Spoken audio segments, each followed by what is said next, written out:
It didn't work today. All right. Welcome to Living Free in Tennessee, where we talk about building the life you choose on your terms. Today is Friday, October 11th, 2024, and this is episode 960 of Living Free in Tennessee. And it's a homestead happening day. So if you're just catching us live on Zapstream over on Noster or hopping in for the first time, the way this works is that we like to give you an update every week about how things are going on Homestead. And that's a project that both the Tactical Redneck and I work on together. The other thing we like to do is take your questions about homesteading or anything else. You can put those in the comments just by using the word question in all caps, please. So I see it, I'll mark it and do my best to get back to it. So that's what's happening. Now, what has happened since Self-Reliance Festival is we went from oven to freezer. Is that about right?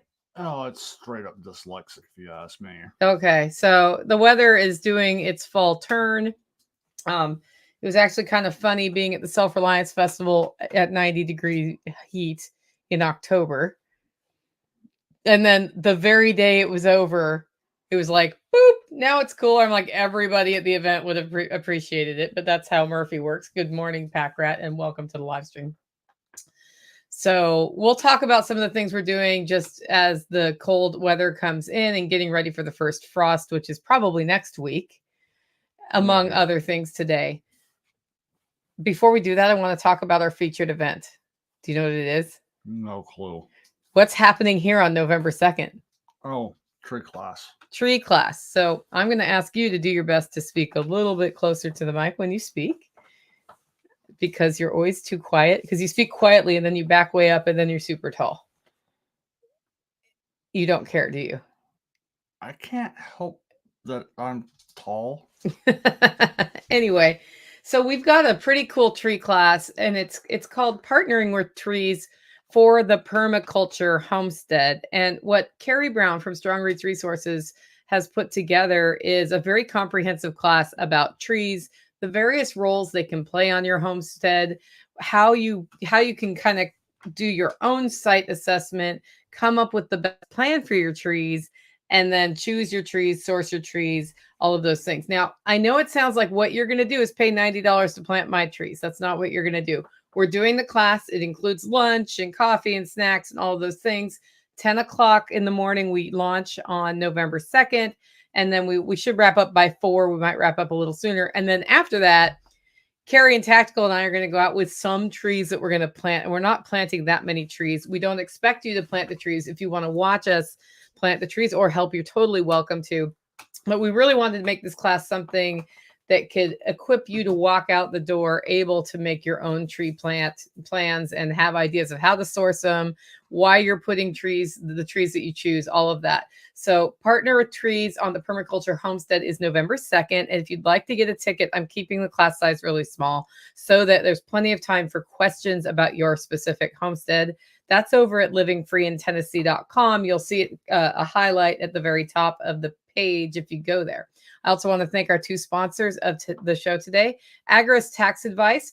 Matthew Sursley from agristaxadvice.com has put together a pretty cool system where he works with you to analyze your financial structure. He looks at it all, talks to you about how you're structured and if that makes sense, or if you should consider maybe incorporating differently or making a different choice, and then walks you through the different tax write-offs you can take, how to track them so that you have documentation that you require, so that you keep your money, more of your money in your pocket. Check out more at agristaxadvice.com.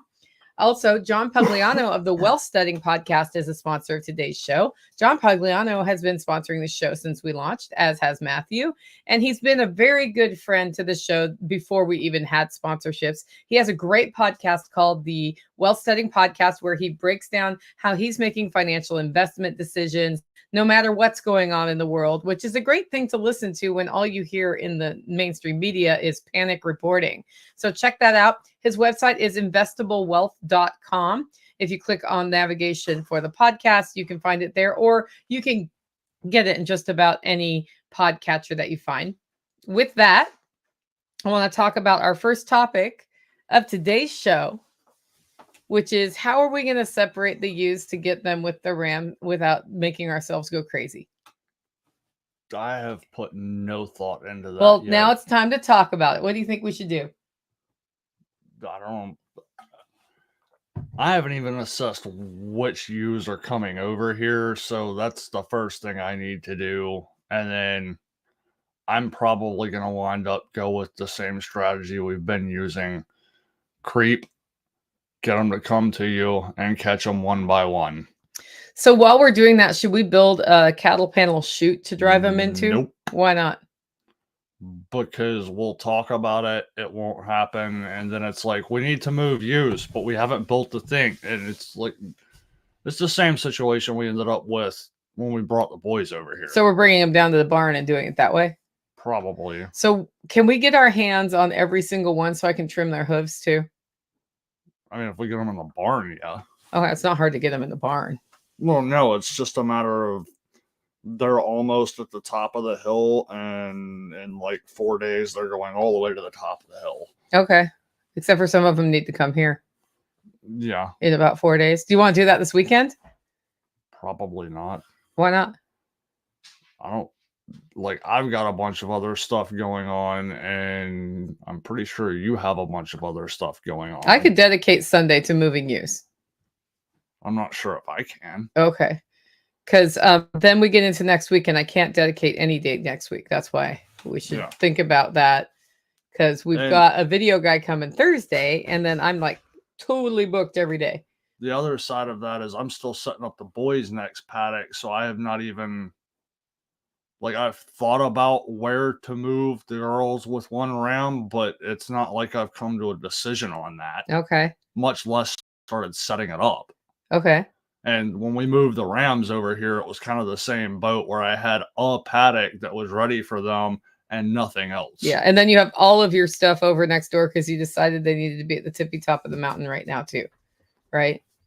Yeah, well, I mean, that's the other side, is my paddock rotation is already screwed up because SRF and splitting everybody and the heat wave we got. So I've got more resources tied up in paddocks that I normally would, because I've got to have all this other stuff set up in advance. And then, you know, it's a little bit more of a pain. I was thinking about it yesterday because it's like, wait, how am I moving them from this paddock to that paddock? Because normally I would just pull the wire back 10 feet, but the wires run all the way down the hill because they're coming up instead of going down. So everything's kind of backwards right now. Okay. So the reason I bring this up is if we're going to have meat next year, we have to figure that out for at least 3. I would say at least 3 ewes need to be with the ram. Yeah. So we can choose which 3, or we can do 4. I mean, obviously the 2, Amy and Allie, Cloudy, Khaki, and possibly the twins.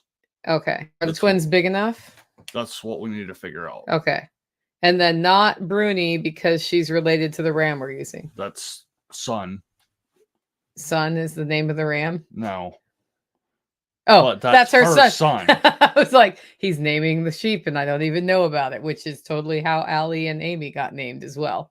So, yeah. So we have a really beautiful St. Croix ram that's going to hang out. And hopefully he's old enough, because the other thing is he's only like 8 months old right now. I think he can do what he needs to do. The question is it going to accomplish the mission? Correct. I know he can do what he needs to do. I don't know if he will accomplish the mission. And everybody listening who knows what that means knows what that means. And people who don't need to right now. So yeah, that's I have observed the same thing. Okay. These are the conversations we have on the homestead. Okay. Dyslexic weather. Why did you want me to bring that up this time? Well, I mean, it's like you started off talking about hot and then cool. And right now, at least for me, it's like at night and especially first thing in the morning, it's like throw on the heavyweight fleece. This morning was like, nope, I'm going back in and getting a hat because I can already feel my body temp dropping. And then, you hit about 9:30 when the sun crests the top of the ridge, and it's like within 10 minutes, shed everything back down to a t-shirt. So it's just straight up dyslexic. Yeah, I read something on the internet today. They're like, it's officially the time of year where I put a sweater on in the morning and regret it for the rest of the day. Is that about right?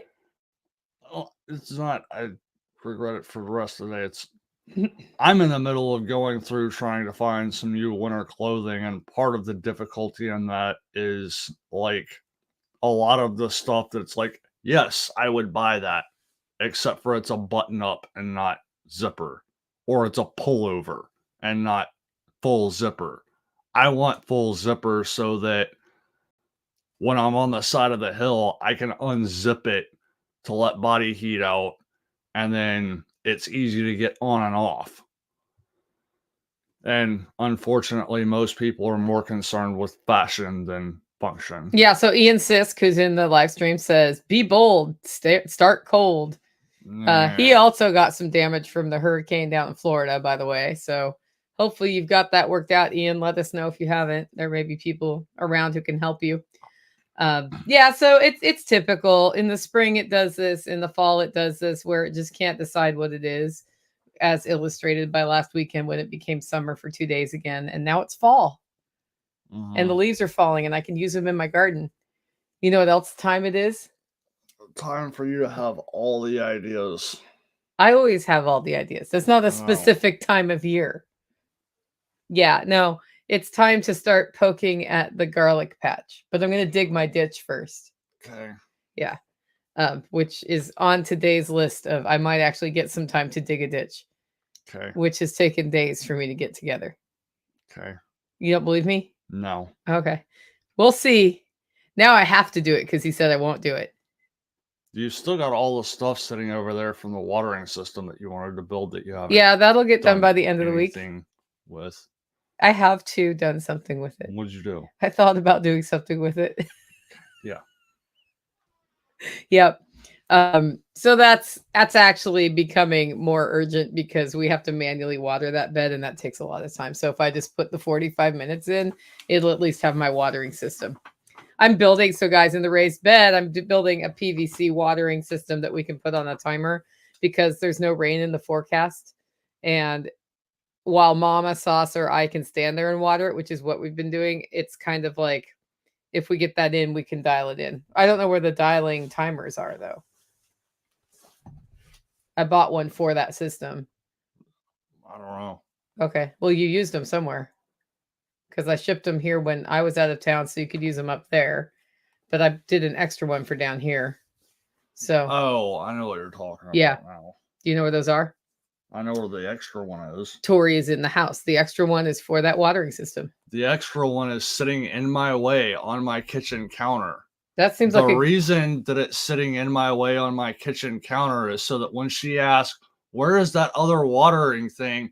Once I realize what she's talking about, it's like, oh, yeah, that's on my kitchen counter where things that are allocated for projects go so that I know where to find them. Oh, I have a bin up here for that, too, that you should probably know about. The problem is that bin's probably moved 15 times. No, it's been in the same corner by the door in the mudroom the whole time. Okay. I just put like 4 different things related to the bathroom remodel in it yesterday.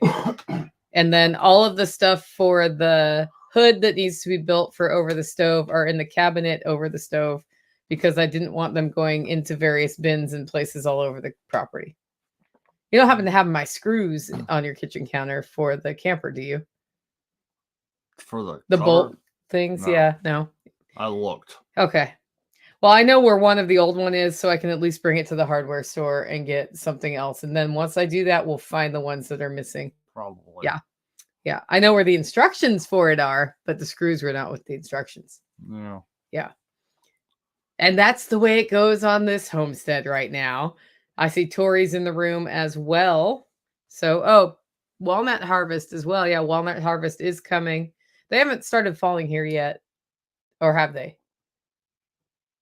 I don't think so, but I did find a Chinese chestnut husk up in the woods. So I don't know if it was carried there by something or whether there is another chestnut tree up in there that I don't know about. Where up in the woods? Over on Bill's. Okay, well, show me because we can look and see. We know what the leaves look like. Yeah. So, and the leaves probably are still on those trees. Yeah, it is because it's on our. I took down a chestnut tree that needs to be milled into planks soon. Probably need to get that going with Jason Smith since the other person has not started making motions towards it. Yeah. But the tree that got cut down has decided it's been pollarded and it started growing again. Yeah, that's gonna change. Yeah, it's just too close to a building, so that's why it got managed. And I loved having the chestnuts on the tree, which is why I waited 17 years to do that. But I'd like other chestnuts other places. And actually, I think we can go through the through Tennessee Tech and maybe get our hands on. They have a variety that is blight resistant American chestnuts, which don't have as pokey of husks. Yeah. Which would be nice. So I don't know. We can try those out as well. We'll see. Speaking of tree class, do you want to add some American chestnuts to the tree? How do we make that decision? Well, I mean, I would like to have some American chestnuts on the property, and that's just a matter of committing to we're going to get it, and then I'll pick a spot where it's actually going to go. Yeah. Because in the process of doing everything that I'm doing, it's like, okay, there's a line right there where I can put 5 trees in a row. I mean, eventually I will get around to putting something there, but it's not like on my priority list for some of the further back areas. Makes sense. I'm pretty sure we'll have a comprehensive tree plan by the end of this month, though, because we're taking that class with Carrie. Yeah, well, we're going to probably have it before the class because we got to get the trees ordered. Yeah, and it's like when I had that conversation with Carrie initially, there was several areas that I pointed out where it was like, we can select a tree for this spot over here, which needs to fit this criteria, a tree for over here that needs to fit a different criteria. But that was all just basically on the front half of the property. That didn't include anything going back past the back of the house. Yeah, Pack Rat says it might be a light walnut year. It might be a light walnut year here because we had all that drought stuff happen and it got really hot. So I haven't actually looked at the quality of what's coming off the walnut tree, but I know that it got some of our walnut trees got sad and started dropping their various leaves. Apparently Tactical's going to walk off now because my dog's being a pill. The key to success on a live stream is to close the door to the studio so the dog can't come in and apply pressure about, well, you're talking in there, so I want to go outside now, because that's what she does. And he's apparently worried about it. Are you worried about it? How about you close the door? That was a possible, I need to go to the bathroom from the dog who has problems not going to the bathroom. Well, yeah, she's getting old and her bladder's kind of, anyway, we don't need to go down that road, but I don't think she really needs to go because she just went. So I think she just was bored and heard us talking. Well, in any case, I also wanted to double check to make sure that the other one was inside. Yeah. So what are you doing with the permanent fencing here and why? So, like with the pasture, I've got permanent fencing in certain places and I've got my paddocks well established. So even when I needed to pivot where a paddock was the other day in the pasture, it was easy and it only required like 5 minutes with a pair of pruning shears.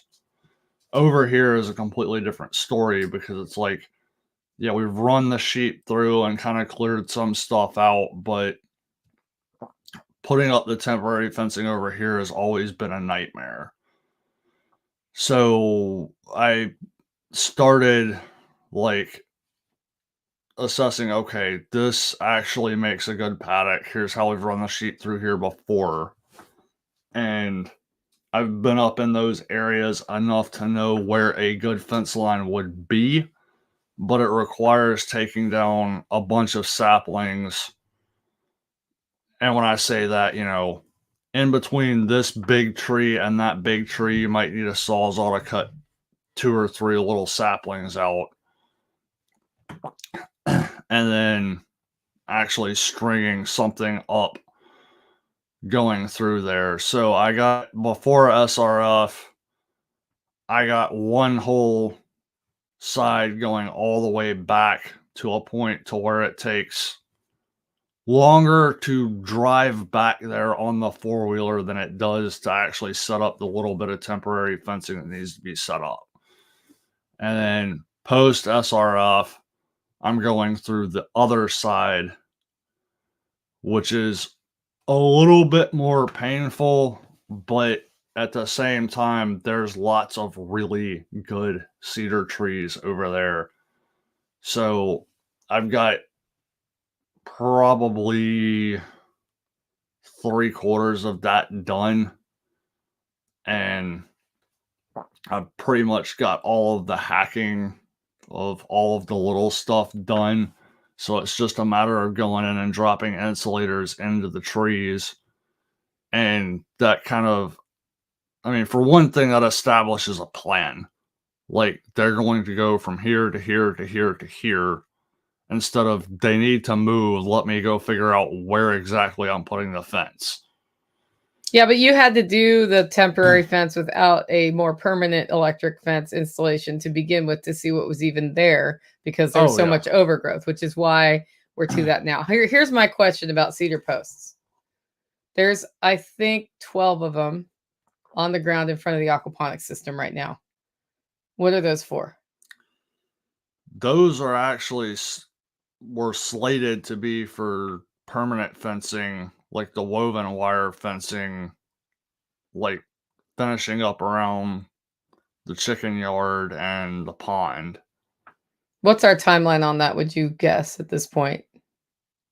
Not even in the forecast. So my thought is we move those down to the workshop, up off the ground, so they don't rot, because they're just sitting there.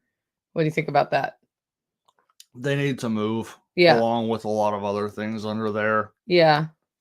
I think that one would be an easy win, because we can put them up on sawhorses or something, and they're out and they're above, so they don't get any pest pressure from the soil that they're touching right now. Yeah. Which would be a bummer, because you've started working on those. So, and then you like to do that in the winter, so that we might bring up 2 at a time and work on them if you're going to tar them. It's more along the lines of winter is usually when I have time to work on those. Right. I actually prefer to do it in the summer. Okay. Especially the pine tar part, because pine tar and cold don't really go together very well. But then you just have to heat up the outdoors, so then you're warmer outside working on the project. I would love to have like a completely heated dome over the holler. Like, it wouldn't even be as extensive as what you see in the movies. All you got to do is just go from ridge to ridge, so it'd almost be like a flat roof. Well, we got a new rabbit, and Amy Felak was at Self-Reliance Festival, and when I heard she was coming, I know I wanted one more doe, and I know she raises some pretty good stock. So I asked her, hey, you got any does that would be good? And she just so happened to have one of, because she does like rabbits for meat, but she does show rabbits too. And when I think if you win a show, you actually get some money for that. I think that's part of her monetizing the project. Anyway, she's got really strong genetics. And she had one that she was going to bring to a show, and then realized it's a gray rabbit. It had one single white toenail. And she was like, dang it. And so then that was going to become a cull. But that rabbit has now moved in here and is doing great so far, right? She seems fine. She loves hay. I could care less about the one white toenail. I'm not asking you your opinion on the white toenail. Yeah. I think we'll give her another week, and then she can hang out with one of the bucks. So we'll get some rabbit futures on the way. Yeah. And then we also have 9 baby rabbits that were born to the doe that John Willis gave us, and they're super cute. They're like at the super cute phase. But that mother has been a great mother. Like, I'm not finding rabbits outside of their nest yet. We're 2 weeks in now, so they'll start hopping out, and it's time to move them into another cage or a rabbit tractor. Yeah. And is there somewhere where you would want a rabbit tractor if I have one I can put together?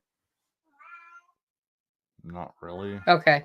Because Ryan Steva told me a pretty cool idea for rabbit tractors that I want to try out. Okay. Okay. Anyway, we'll talk about it after. Okay. Yeah. I think we can use one of the crates for it, but I have to put down in an area where you're not going to mow some stuff for the grass to grow up through. Well, I mean, mowing's basically done for the year. Yeah. Especially with sheep. Yeah, and lack of rain. So that too. Hello, Midwest Preparedness Project. Welcome to the live stream. I see that James is here too, our survival punk friend who got to bring his family to SRF. Nice. And it was a warm day. It was a warm day. The raised beds are... Did you put the coffee in the raised beds that Mom took out yesterday from the roasting shack? She did. Okay, good. Yeah, we're just kind of filling them with organic matter right now. We have one raised bed up and running. I think it's starting to do well. Like, it wasn't giving nutrient to the plants, but it looks like we've hit it with enough compost tea that it's starting to. It's probably time for another round of that. Yeah, I mean, it's always gonna take a little bit to jumpstart a system like that from straight up dead. Yeah. But, I think at this point, it's probably off to the races. Yeah, it's off to the races. Keeping it watered is key. And the thing about raised beds is that they dry out faster. And because the sun's like hitting them on the sides and they don't have all the other soil. So it's something you have to be aware of, especially if you're in an area that is more arid. You want to think about, how am I keeping this from drying out? So the leaf mulch is about to come on. I'm going to mulch in the plants there for the winter as soon as we get some leaf mulch that I want to use. Yeah. Which I'm a little picky about which leaf mulch goes there. Okay. Personally. So that's happening. And it's all Swiss chard and some herbs, and we'll see how it does. The sage plant hasn't died yet. The first plant that ever got planted, but boy, did it have a hard time getting itself established in there. Did you notice that? Yeah, and that, I don't know how long that thing had to get rooted, but it wasn't like that was in a pot all summer. Right. It was in there long enough to start to put roots out, so I'm sure it was not happy about getting moved. The pool is not all the way in yet. It needs power. In order for the power to happen, a ditch has to happen. We know where the ditch is going now, and the electrician is coming to hook it up on Monday or Tuesday next week. So pressure's on for the ditch for me this weekend. And that's a project he would do it, but I took it off his plate because it's something I can dig a ditch, and he can do a lot of other things with getting the sheep ready for the great rammening of 2024. Yeah. So, and with me back from SRF, I have more time to help with homestead stuff, and Mama Sauce is in town, which means we're making forward momentum, which is super awesome. Yeah. The other thing that happened is the tomato wall, like the watering stopped working. It got clogged. And while we could unclog it, our first frost is probably next week, and there's no point. So that's being slowly taken out right now. I've been harvesting green ones, red ones, whatever, to get all of that off of there. Then I'll let them ripen on my counter until they stop doing that. And then there's, one fried green tomato fry at some point in a few weeks is going to happen. And then all the vines can come down. And I think that system, we always say it's getting re-engineered. It might get re-engineered for next year, or it might go up the way it was. I don't know what's going to happen. So, but I do know that it got clogged. So yeah, it was a weird place that it's just going to be easier to deal with to drain the system and put a shop vac on it, as opposed to trying to figure out exactly where in this 10-foot pipe with multiple fittings it got jammed up at. Yeah, and we used compost tea in it this year from the beginning. And I would say this is the best those tomatoes have ever done. Yeah. It was a really good year for tomatoes in that system. I would have liked to have seen more fruit. And I don't know, like I was playing with shade cloth. I may have shaded them too much early on, or it was because it also got stupid hot and then it didn't do the blossom set. Yeah. So, but we got a good amount of tomatoes off of there. I'm hoping next year to get even more. And I stopped trimming them about a month and a half ago, so they bushed out more than I usually would let them, but that was the price I paid for flying to California, was that it was one of the things that I took off my to-do list for the year. Yeah. Our last round of the mint harvest is coming this weekend for the same reason. Like this is all about getting ready for the frost, guys. So I haven't harvested enough chocolate mint for tea for the winter, and that's got to happen. I don't know what the creek mint is looking like, but if I don't get enough chocolate mint, I'll go get creek mint, which tastes good, but not as good as the chocolate mint in tea. And then what else? It's time to have a fire. What are your thoughts on that? I mean, the cabin's staying warm enough right now that I'm not thinking about a fire as far as like, oh my God, I need a fire to get the cabin warmed up. I'm thinking about like there's a night coming up that's supposed to get down to like 37 or something. And it's like, that's the night where I'm going to build a small fire because I didn't punch the chimney in the cabin in the spring. So I need to do it now. But that creosote's had a chance to absorb lots of humidity. So I want to dry it out before I try to punch it. So I want to have a fire for that reason. Yeah, and I have a soapstone stove that you're supposed to have a small fire in because the soapstone absorbs humidity as well. And then if you heat it up too much and steam happens, you can crack stone. So I need to do the same thing. I think we did punch my chimney in the spring, but we had fires since then. So definitely nice to go in with very clean chimneys.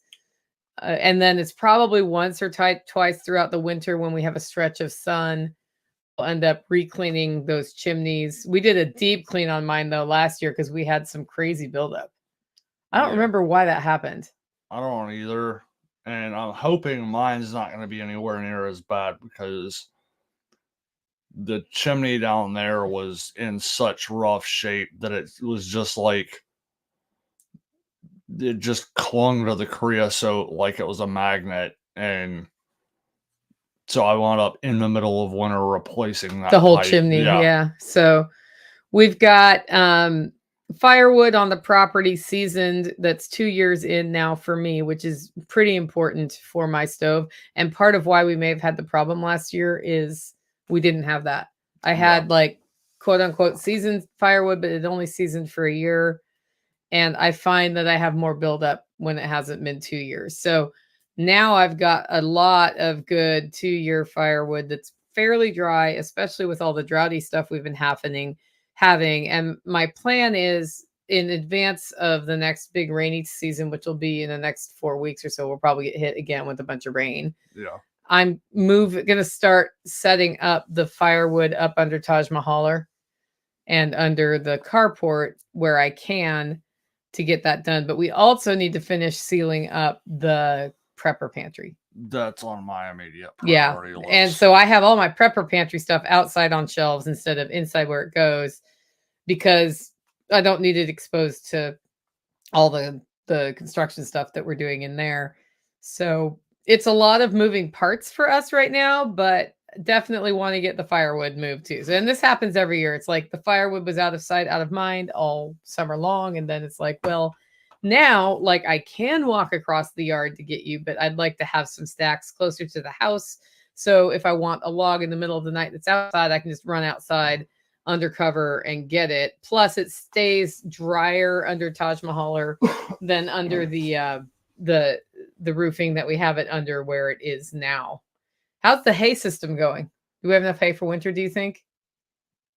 I'm hoping so, but I was also hoping for another round of rain after the last one we got and a little bit more warm weather to get some more field hay going, but I don't think that's going to That's happen. not in your cards. We have 20 more bales coming either this week or next. Yeah. And I haven't scheduled that yet, so it's probably next because today's Friday. I didn't get a text message from Gary saying, "Hey, I'm on my way."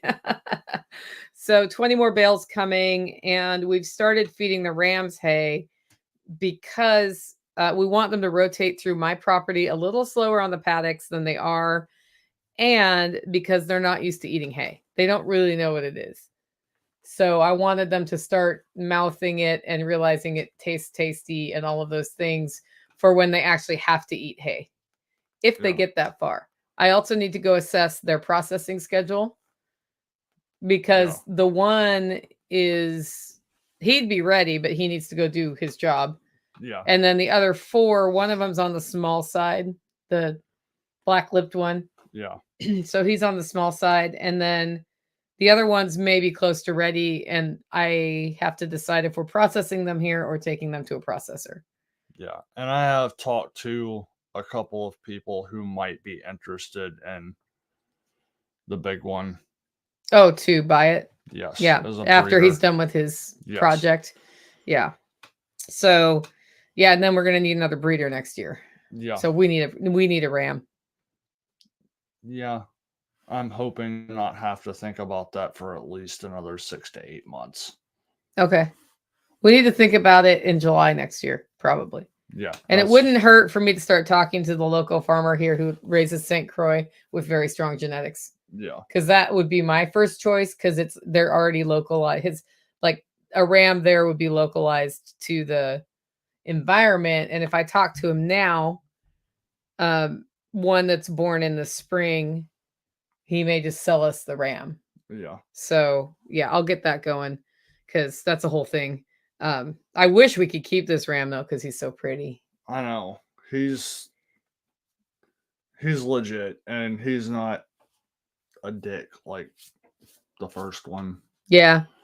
Nobody's jumping fence. That's the other nice part too, is I've only had one skip the fence and I think he figured out that was a bad idea. Yeah, he probably got nailed. Don't touch the electric fence on my property, guys, when you come visit. Just saying. I've done it on accident once with my hand like this. Yeah, but that was the old fence charger. I know. It's like I've managed not that actually burned my hand. I've managed not to get nailed by the new fence charger and also the new grounding system. And I'm sure it will happen inevitably, but I am no. Anyway, other than that, the primary community. So our house sitter for when we were at SRF did a great job. Nobody died. And the rule of house sitters on the homestead is somebody dies and it's not really their fault, but she didn't have to go through that. Yeah. I was like, I got a really old cat. This is going to be the moment the really old cat goes or something, of course, because we're not there. So really thankful to have had that help, as well as like all the Holler neighbors have been super, like we're in post Self-Reliance Festival, organized, put away, like all of those things, like all the stuff you see at Self-Reliance Festival pretty much came from 2 places, here or Kiri's. And all of that then has to be put back away. But this time we've had stuff that we bring out there and never use for the last 3 events. Like the parking attendants don't wear their reflective vests, which are like the super cheap Harbor Freight ones. And while I could be like, you all have to wear that vest, I feel like if we're going to have a vest, we should have some decent vests with like built-in radio hangers and that sort of thing. Yeah. And so we're just kind of bumping up the quality of some stuff. And so Goodwill is scoring a whole lot of former SRF stuff. And that's all great. And that also makes it so we don't have to store as much all winter long because, you know, we have the event trailer now and all the stuff can be organized in there, except we got a donation of wine for the VIP dinner. And there's leftover wine from that for next year's VIP dinner. And that I don't want to store outside to get frozen, and I don't want to store outside for the summer. So Yeah. it needs to go in the basement, and then the TV needs to go in the basement. So there's the AV stuff does not, we don't expose AV stuff to that sort Yeah. of thing. So there's like 2 areas where things go. And, pretty much every day this week, there's been the unload of the truck into the storage area event every day. It happened yesterday, it happened the day before yesterday, and it happened the day before that. And now we get to go back through that basement and figure out what goes where. The tree class, we're not using the basement classroom. Okay. We're going to use the living room classroom. Okay. Which means we have to bring just from over there to here for that class. But then we don't have to also have all of that stuff, organized everywhere there so that we can do a classroom, which is the goal going into winter. Porterhouse is in the house. How are you guys doing out in California? How's wildfire season this time? Yeah, I saw something, but it's covered up by the flooding here. Yeah, we're all in on Hurricane Helen flood relief at this point. In fact, the whole community is. So I should probably give an update on that. On Tuesday next week, Jessica, who has been the rock behind which our entire effort has stood, is coming on the show for the Tuesday Live. And we're going to talk about what the Living Free in Tennessee community has done with her community, with Roan Mountain and other projects. And it's been a ton. We've also got about $2,500 to $3,000 that we have not invested out there yet, to my knowledge, unless there are some unreimbursed things that she has. And we're going to be deploying that probably next week. What has happened is we're still helping to feed people who have lost everything and are just going to the food line, right? And what that is there's a local church in Roan Mountain that's cooking 3 meals a day and serving them to people, 500 to 1,000 people at a time. I'll be checking on if that's still going to be at that scale in the next few weeks. But then we're also finding stories, like Jessica told me a story of a lady who has 9 square feet of subfloor in her trailer house. And for the rest of what she's doing, she's walking on beams from the bedroom to the kitchen, or walking on beams from the bedroom to the bathroom. So we're looking at helping people start to rebuild things like that, and looking for situations like that where they don't really have insurance to kick in, but a subfloor would really help that poor woman right now. And that means going to buy the subfloor and putting the subfloor in. Nighthawk is out there today with his chainsaw to help clear roads. Portercell's house says still burning, but nothing out of the ordinary. Yeah, it just gets crispy and fiery out there this time of year, unfortunately.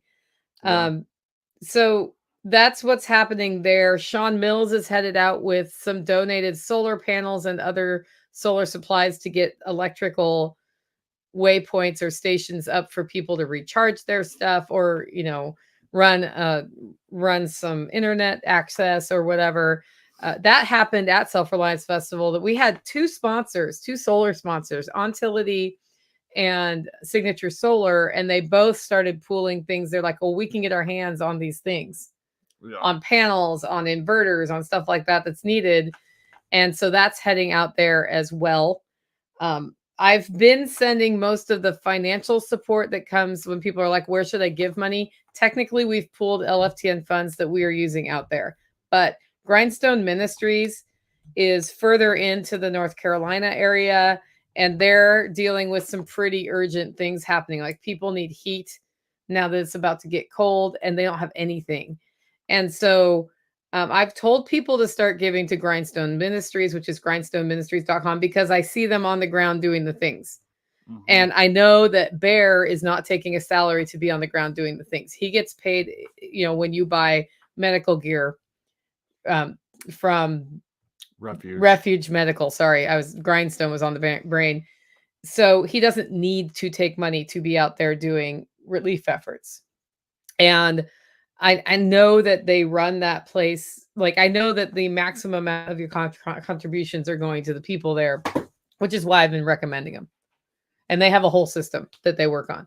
So I will talk to Jessica later today to see if we need more LFTN community funds. But if we don't, and you're like, I really want to help, but I can't get out there to help physically, Grindstone is a great place to give money to for that purpose. And there's a lot of information not coming out of that area in the news about how bad it really is. And it's really bad. It's like epic, It's bombed out, really bad, need to rebuild, and there's nothing to rebuild with. And the mud is toxic and caustic from the chemicals in it that wash down the stream. People's wells are destroyed, and some of them can be shocked and fixed. Other of them are just going to take time. So getting people safe drinking water is like a huge priority. And then, of course, it's time to rebuild. I talked to some friends who work on state public policy to see if we can get the business licensing put on hold in that region during the rebuild, so people don't have to wait for 4,000 applications for permits to get approved in a town where there's no courthouse anymore or no administrative offices to begin with. So I don't know if they're going to run after that, but if they don't, then we're going to start working with whoever will put pressure on the legislature to suspend that, because the next thing that happens is you try to rebuild and then you can't, because you have to wait 2 years for your permit to even be looked at. Yeah. And I've spent my whole life riding out hurricanes. I spent most of my life living on the coast. I haven't actually been through the eastern part of Tennessee and North Carolina, but this is probably, just based on what I'm seeing online, the worst I've ever seen. Yeah, it's bad. Grindstone Ministries looks like they have an Amazon wish list that they update a couple times a day. Yes. So that's just like when we need a thing, we get a thing. Along that lines, my glamper is now set up, and people who are heading out to do work there or coming back from doing work there are starting to stay in it. So we're starting to have, like, I think tonight we're hosting 2 who are coming through, which is something that any of us who have homesteads and some extra space can do for folks. After you spent a couple nights out there, it's kind of nice to come back and have a home cooked meal and access to a shower. Even though you're not taking a shower in my camper, you're taking a shower in my house at this point, because we'll be taking our outdoor shower down for the cold. But it's nice to have that and just be able to sleep and start fresh for your drive. We're about 2 to 3 hours outside of where people are doing most of the work. So it's kind of a good, like, I got out, I can get gas, I can get food, I can get a shower, and then head back to my life. Or I need to, get up at 4. I'm sure Kurt will be heading out in the morning tomorrow at like 4 or 5 in the morning. Yeah. So that's what we're doing here in response to that. So it's like we're both catching up on the homestead and doing what we can to support as much rebuilding and helping of people out there as possible, as soon as possible, because once the snows start hitting the mountain, it's like we have a whole nother scale of, oh crap, this is not easy to deal with, right? Yeah. Like, I feel like some wood stove donations going out there would be super helpful, but you got to have a house to put it in. I know right now the thing that Grindstone is pushing is big buddy heaters and 1 pound propane tank. Yeah. Yeah. Because they're portable. Yeah. So, Hey, Alabama says the mule packers have a wish list too. They need feed and such. Yeah. We've had convoys of hay and other things going out for livestock that lost their homes, but also part of how people are getting supplies is mule. Like, that's where we're at here. Backpack. Like, it knocked us back so bad that backpack and mule is our option. Yeah. It's not, and dropping things in by flight, right? So by air. So it's something we'll talk about a lot for the next, like, for months, I'm pretty sure at this point. They're saying 6 months to get power back. Yeah. Unless you send Sean Mills out with a power station, and then you have some power, right? So, and then, generators are running. I'm getting my generator back, I think, next week. And we're going to do a full-on update, oil change, and then figure out where it needs to be deployed next. But I have a small enough generator that it can travel, but I realized I sent it out there without an oil change. And then they used it to get water to the station, I think. And I was like, are you guys done with that? Because I think I need to do an oil change, among other things, and make sure it's ready for its next deployment. So, so that's coming back. That's in your future next week. There's a lot of things in my future next week. Anyway, guys, that's the update from the homestead this week. If you like the show and want to support the work we're doing here, sign up for the tree class. That would be great. I'd love to meet you in person. Come on out to the homestead. We'll feed you some decent food and learn all about trees from Carrie Brown at Strong Roots Resources. That is over at livingfreeintennessee.com. Also, if you drink delicious coffee, I am a craft roaster, and you can get my coffee at hollerroast.com. I roast everything to order, so sometimes it takes a few days to ship your order, or a week if I'm at Self-Reliance Festival. But I just went through a whole week of roasting my butt off. Would you say that's accurate? Yeah. Yeah. Both my roasters broke this week during me roasting my butt off. So they're fixed again, except for one. So at least I'm still roasting my butt off. But yeah, we had a lot. We had like Christmas scale orders while I was gone, because I had roasted in advance for my subscription people. Yeah, it was a great week for me. I love it when that happens. So get your coffee at hollerroast.com, and it'll be delivered to your door in the mail. With that, go out, make it a great week.